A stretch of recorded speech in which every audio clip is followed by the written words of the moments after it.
What's going on, guys? Welcome back to the channel. My name's Kendall with Feels Like Home Construction, and today we're out here.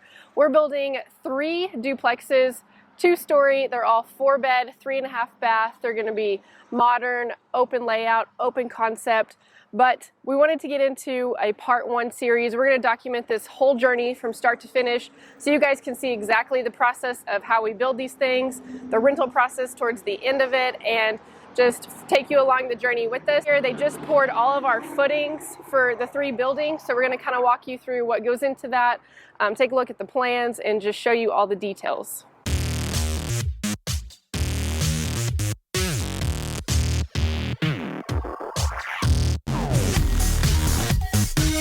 So technically this should be a part 2 because part 1 is always going to be your dirt work and getting everything like your pad ready.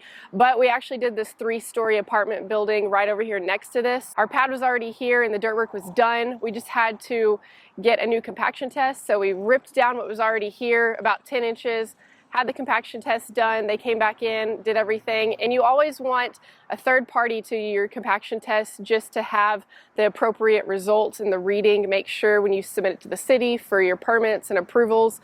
And you always want to hit those numbers correctly before you start doing anything. What is going on, guys? Bo leaving here with Feels Like Home Construction. You just heard from the other owner, Kendall. You can see that we're down here in Canyon. We're actually at our apartment building. We just got all the footings wrapped up. She just walked you through that whole process. But the coolest part about this is we always do true interior footings. You know, a lot of like houses, duplexes, they're gonna go through and do shovel beams all through those interior walls. And really by the time you get your slab in there, you're really only getting 6 to 10 inches deep. So you're not really getting the support that those walls might need.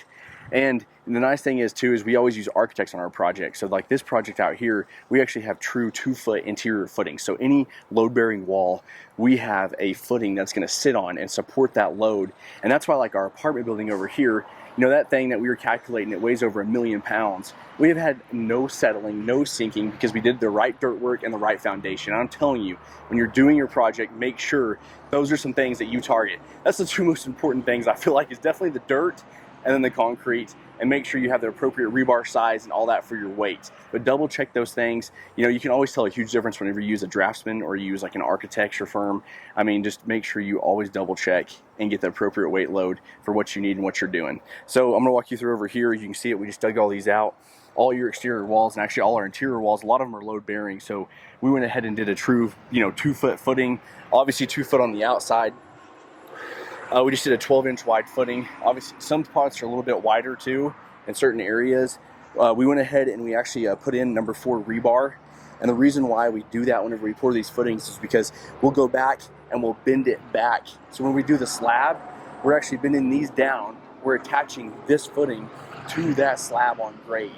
And that's what you really want to make sure that you're doing, is that it'll create more strength within the foundation, less settling and all that whenever you are doing your rebar. And we do these every 16 inches all the way around. So they'll bend these back down, put the rebar on top, tie it all in.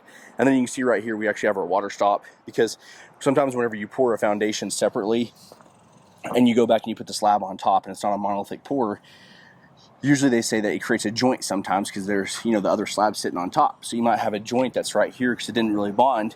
Well, that's your water stop. So say that there was ever water intrusion from the outside of your foundation trying to come in, that water stop, they say, is supposed to prevent it. I'm not really sure if it really does actually do that, but we always do it on all our projects to help out. It wasn't on our plans this time, but we decided to go ahead. And so now, a lot of messages that we get too, they ask about like, how do you read the plans? How do you do all that? Honestly, whenever you first look at plans, it's kind of confusing. And especially if you're not used to them or not used to building or anything, you see plans and it might throw you for a loop. And so the nice part is whenever you actually start looking at these and start studying them and understanding all of it, it's a lot easier to go through it. So if you can see over here, all our interior grade beams, like I was talking about, our true 2-foot footing, you can see we have it at 2 feet deep. And then also we have number 6 rebar tying with number 3 stirrups on there.